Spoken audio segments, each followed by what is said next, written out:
everyone. Welcome to our next episode of Safe Distance and Save Lives. This is Shireen Arif bringing to you our very lovely Steve Elliot.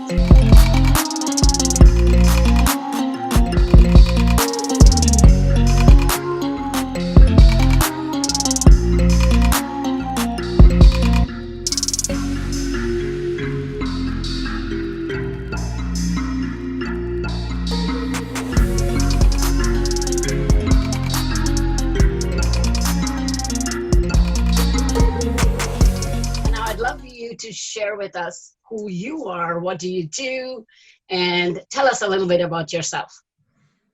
Yeah, so well, we've already established I'm a huge Elvis fan, so Elvis is part of my life.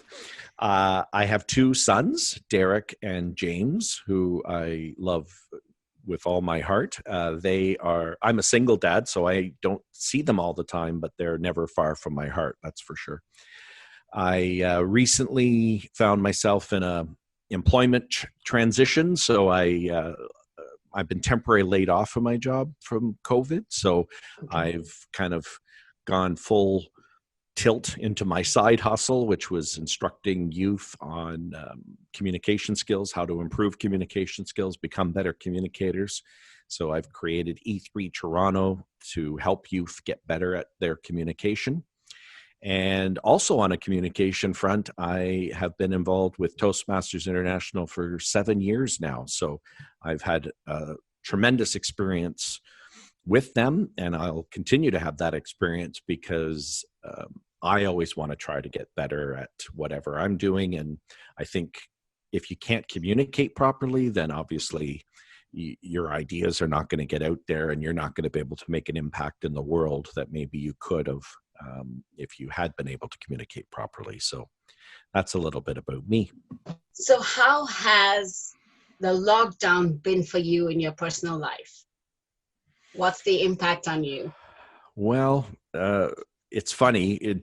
I'm a single dad, so my kids are not with me all the time. And when this first started to play out, I was worried that I wouldn't get to see my kids because we've been talking about isolation and not transporting. I've been grateful with my youngest son that we've been able to maintain social contact. He has been coming back and forth between his mom's house and mine, so that's been great. And I've embraced technology as much as it scares me sometimes. With my older son, it's been FaceTime calls and even Zoom calls. And text has been certainly used more often than in the past. So I feel like I'm still connected to both boys, but just in different ways. And that's the thing that's really, I think, been interesting to see is just how, there's no question humans are social creatures. We want that social contact. And it's been interesting to see how people have adapted to this mindset of I've got to isolate, but yet I still want to feel connected to those that are close to me. Absolutely. So, that's been an interesting double side to my lockdown experience so far. What has the impact been on your work? I mean, well, has anything shifted from what you used to do before and then now? So I mentioned the youth program, E3 Toronto is what it's called.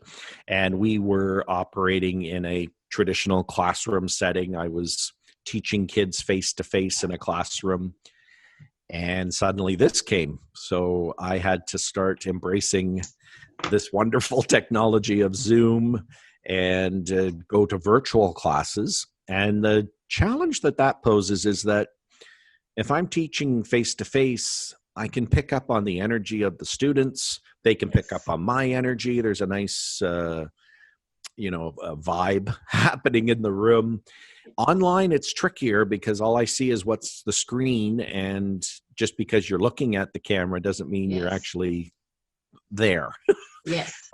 It also required me to change the curriculum so that it was more engaging for the online audience. And I realized that face-to-face classes, I could do 90 minutes and it was fine. It was a suitable amount of time.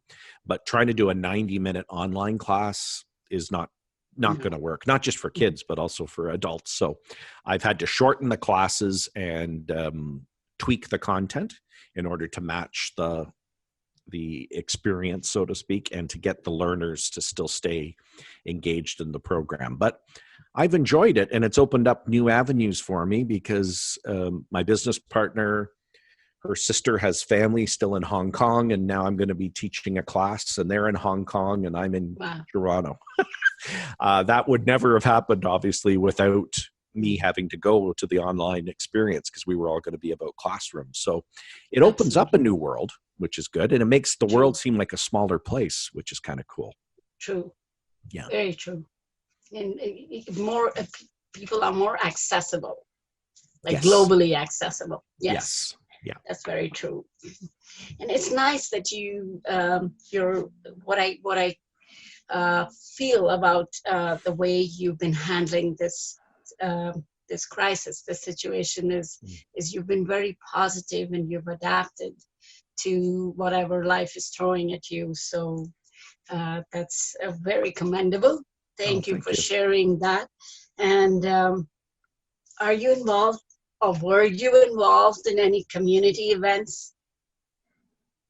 Yeah, so I mentioned at the top, I'm a passionate Toastmaster, and that takes up more time than I realized, I guess. But that whole world has had to change as well, because Toastmasters, for those that maybe aren't aware, is a place where you go and again, it's like in a classroom or in a meeting room, and we're doing speeches for an audience, and there's meeting roles. And so that all had to change and go to the online world as well. And I was talking to one of my Toastmaster friends, and she's like, well, the meeting is one thing, and it's good that we're still having them online, but we used to go after the meeting to a Tim Hortons and have some coffee and continue to network.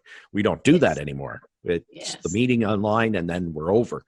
So I think, although it's good that we're still meeting as a group and we still feel that connection, it's not the same as meeting over our table and having a coffee together, or being in a closer environment.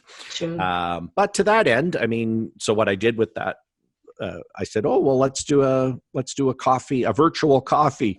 Nice. So we invited a few friends in, and we all made sure we had our coffees to hold up, and we just did a Sunday morning coffee and a chat, and it was good. And I can see what she means. The meeting is one thing, but it's the actual chit chat and the jokes and the other things that go on that aren't necessarily part of the meeting, but are still somewhat lacking.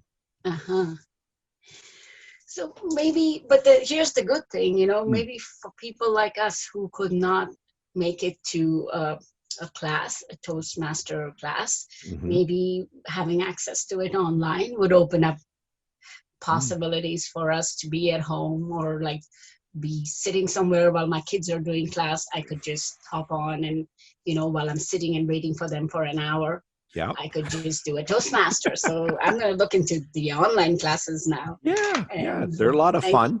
They are a lot of fun. Yep. Yes. And is there an opportunity for you to help friends and family who are coping with isolation? Yeah, I think there definitely is. My mom is living in Scarborough, and I'm in Mississauga, and there's a great, it's an hour drive away. So it's not somewhere where I can go and check in on her physically.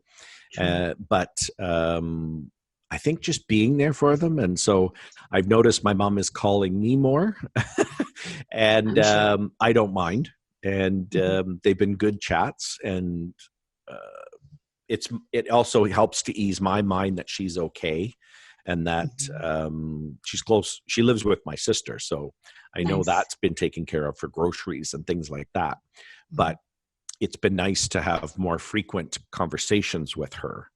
And I think it's helping both of us in a way, because it's giving her some social connection, and it's allowing me to know, okay, she's good, she's in a good place, and she fills me in also on what's happening with our relatives, because we have an uncle who's in a long-term care home, and we have I have a cousin that's Alzheimer's, so she's in like a secure long-term care home, and so she's been checking in on them, which then she reports to me, because I feel like, oh, it must be terrible to be in these places where your family just can't even go to see you because True. you it's lockdown.